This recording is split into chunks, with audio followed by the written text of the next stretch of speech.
It all began a few weeks back when I was browsing social media. A friend from high school shared a post about their child graduating college without any debt. They were beaming with pride, explaining how they'd started a savings fund when their kid was young and stuck to it no matter what. It was one of those subtle flex posts, the kind that's meant to impress quietly. But it hit me like a punch to the gut, stirring up feelings I thought I'd long buried. You see, I was supposed to have a fund like that for college, too. Growing up, my parents made a big deal about it. Every birthday, every holiday, my mom, Clara, would flash a warm smile and say, "This is for your future, Ethan." "One day you'll be grateful," she'd add. As a kid, I trusted her completely. I didn't mind skipping fancy gifts or family trips like my friends enjoyed. "It's for your education," they'd say, and I bought it hook, line, and sinker. But when the time came for me to head to college, that fund vanished. I'll never forget the day I found out. I was 17, sitting at the dining table, flipping through college pamphlets. My mom walked in with her coffee, and I casually asked when we'd sit down to plan which schools we could afford with my savings. She hesitated for a split second, just enough to make me uneasy. Then she gave me a strained smile and said, "We'll discuss it soon." Soon turned out to be the next evening. My parents, Clara and David, called me to the living room. My dad cleared his throat and said, "Ethan, we need to talk about your college plans." His serious tone put me on edge.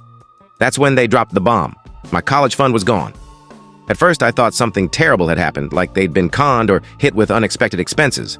But no, they'd spent it. On my younger brother, Noah. Noah, the prodigy, the golden boy, the one who got all the praise growing up because he was so brilliant, so full of promise. While I was grinding for C's in math, Noah was sweeping science fairs. While I worked odd jobs after school to save for college, Noah was attending coding boot camps and private lessons, all paid for by our parents. Apparently, those programs weren't cheap. And my parents, in their infinite wisdom, decided Noah's future was worth more. My mom even used those exact words, "worth more." Like I was a bad bet they'd written off. I was livid, but more than that, I was crushed. I'd trusted them. They'd made me believe they were in my corner, that I wouldn't have to claw my way up. Now they were telling me to chase scholarships and loans because Noah deserved the money more. The worst part? Noah didn't even seem remorseful. He was 16 then, and when I confronted him, he just shrugged and said, "It's not my fault you're not as smart." My heart sank when he said that. It wasn't just cockiness, it was entitlement. He genuinely thought he was more deserving. I ended up putting myself through college with scholarships, loans, and side gigs. I worked at the campus bookstore, bussed tables on weekends, and spent summers doing landscaping with my cousin. It was grueling, but I made it happen. Meanwhile, Noah sailed through high school and started at an elite private university, fully funded by what should have been my savings. For years, I buried my resentment and focused on building my own life. I didn't have the energy to stay angry, but every so often my parents would update me on Noah, how he was changing majors again, how he needed more cash for some new program, how he was finding himself. Each update stung. I kept my distance from my family after that. I'd call for birthdays and send holiday texts, but the warmth we'd had when I was younger was gone. I threw myself into my career, determined to carve out my own path alone. But just when I thought I'd moved on, they pulled me back in. Last month, my mom called out of nowhere. Her voice sounded shaky, almost embarrassed. She said she and Dad needed to discuss something important, something about family, and that's when things really started to fall apart. Update. It was a Thursday night when my phone lit up with a call from my mom. It wasn't out of the ordinary. We'd kept in touch sparingly over the years. A quick call on birthdays, a card for Christmas. But when I saw her name on the screen, something felt off. When I picked up, her voice was unsteady, like she was forcing cheerfulness but couldn't quite manage it. "Hi, Ethan," she began, pausing just long enough to make me nervous. "It's been a while. How's everything?" My mom wasn't one for small talk, so her sudden interest in my life felt odd. After some stiff pleasantries, she dropped the facade. "We need to talk," she said. "It's serious. Serious." That word hung heavy. I leaned against the counter, steeling myself. "Okay," I said. "What's up?" There was another pause, longer this time, before she admitted, "Your dad and I are in some money trouble. We were hoping you could help." I wasn't shocked. I'd always suspected my parents weren't great with finances. Growing up, they'd stretched themselves thin to give Noah every opportunity. But I never dwelled on where the money came from. Hearing it out loud, though, hit differently. "Help how?" I asked cautiously. "Well," she started, her voice cracking, "your dad's hospital bills are stacking up, and we're behind on the house payments. We just need a little support to get by." For a moment, I was speechless. My parents had made it crystal clear years ago where their loyalties lay. Now, after a decade of surface-level contact, they were asking me to bail them out. "Have you talked to Noah?" I asked, my tone sharper than I meant. There was a heavy sigh on the other end. "We have, but he's not in a place to help right now." That piqued my curiosity. "What does that mean?" Another long pause. "He's been staying with us," she admitted hesitantly. "For a while now. Things didn't go as planned for him after college." I didn't push for details then, but the pieces were falling into place. Noah, their prized son, the one they'd bankrolled with my future, was back in their house, crashing in the same basement where we used to hang out as kids. I tried to stay calm, but the bitterness crept into my voice. "So, let me get this straight," I said. "You gave him my college fund, paid for his fancy degree, and now he's living with you broke and you're asking me for money?" Her response was quick. "Ethan, this isn't about that. This is about family. We're struggling, and we need you." It was like she didn't even register my point. Like the years I'd spent clawing my way up didn't matter. Like Noah's failures were just a rough patch, while my success was somehow expected. "I'll think about it," I said eventually, just to end the call. That night, I couldn't sleep. My mind kept replaying the conversation, dredging up memories I hadn't touched in years. The arguments, the favoritism, the constant excuses for Noah's behavior, and now they expected me to swoop in and save them. The next morning, I decided to call Noah. It wasn't something I wanted to do, but I needed to hear his side. When he answered, his tone was defensive right away, like he was bracing for a fight. "What do you want, Ethan?" he asked. "Mom said you're living with them," I replied. "She also said they're in trouble and you can't help. What's going on?" He let out a frustrated sigh like I was wasting his time. "Yeah, I'm there. Things didn't pan out after college, all right? I'm working on it." "Working on it?" I echoed. "It's been years, Noah. What have you been doing?" "Why do you care?" he snapped. "You've always judged me anyway." I swallowed the urge to shout. "This isn't about me. It's about Mom and Dad. They're drowning in debt and they're asking me for help because you can't step up."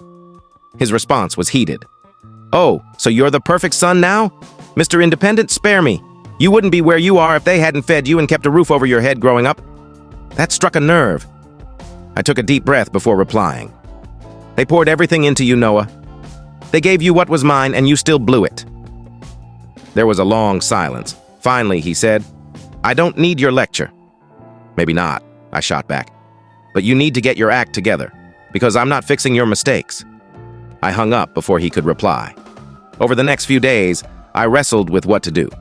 Part of me wanted to help my parents despite everything, but a bigger part knew this wasn't my burden. In the end, I called my mom back. "I'm sorry," I told her. "I can't help. You should talk to Noah. He's the one you bet on." She sounded stunned, maybe even wounded. "Ethan, please!" "I have my own life to manage," I said firmly. "I worked hard to get here, and I'm not risking it because Noah didn't meet your expectations." I gave her Noah's number just in case, and ended the call. It felt harsh, but for the first time in years, I felt like I was standing my ground. Still, I couldn't help wondering what would come next. Final update. A week after I told my mom I wouldn't help, I got a text from my dad. It was short. "We need to talk." No details, no punctuation. I stared at it for a while, debating whether to reply before deciding to let it sit. Whatever they wanted could wait.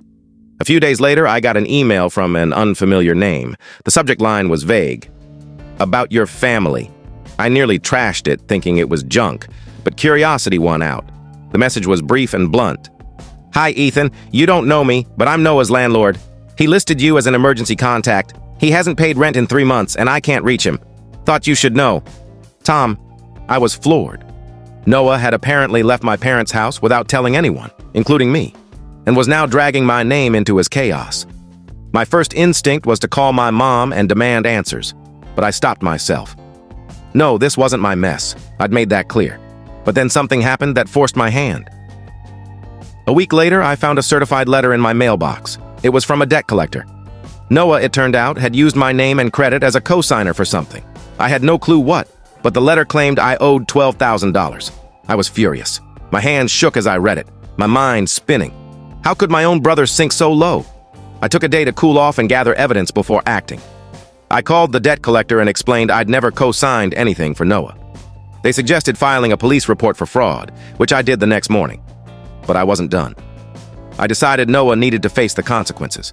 I hired a private investigator, a small expense I deemed worthwhile, and asked them to look into Noah's financial dealings. What they found floored me. Not only had Noah used my name to co-sign loans, but he'd also opened a credit card in my name. The card was maxed out months ago, and he'd been making minimum payments to keep it from collections until recently. With this evidence, I filed another police report and began disputing the fraudulent accounts. I told the investigator to document everything. If Noah was going to burn bridges, I'd make sure he couldn't dodge the consequences. Meanwhile, my parents kept calling and texting, pleading with me to be the bigger person and help Noah get back on track. My mom even had the nerve to say, "Family forgives, Ethan. You don't want to ruin things over this." I laughed when I read that. Ruin things? What things? They'd torched our relationship years ago when they chose Noah's potential over my future. But the final straw came a few weeks later. Noah must have realized I was pursuing legal action because he called me out of nowhere. His voice was frantic, a far cry from the smug tone I remembered. "Ethan," he said, "I screwed up, okay? I just need a little help to fix this. Please, man, don't leave me hanging." I let him ramble, his excuses piling up like trash. When he finally paused, I said, "You're right, Noah. I can't leave you hanging." He exhaled in relief. "Thank you, because you've been hanging yourself for years," I cut in. "Now deal with the consequences." I hung up. That was the last time I spoke to Noah. He had to face the fraud charges alone. He tried turning to our parents for help, but they were drained, financially and emotionally. He ended up filing for bankruptcy, and last I heard, he was crashing on a friend's couch. As for my parents, they stopped asking for help after that. I think they finally realized I wasn't their fallback anymore. Do I feel guilty? A bit, if I'm honest. But mostly, I feel liberated, free from their expectations, their guilt trips, and their obvious favoritism. I've built a life they had no hand in, and for the first time in years, I feel in charge. Sometimes I wonder about the life I might have had if my parents hadn't bet everything on Noah. Would it have been easier? Probably. But I wouldn't be who I am now. A man who knows his value and won't let anyone take advantage of him again. So yeah, this story didn't end with a heartfelt reunion or some grand family resolution, but that's fine. Sometimes the best closure isn't about settling scores. It's about walking away. If this story gripped you and stirred your emotions, please give it a like, share it with others, and follow for more real-life tales and experiences. Your support means everything and helps us share more stories like this. Thank you for reading, and I'll see you in the next one.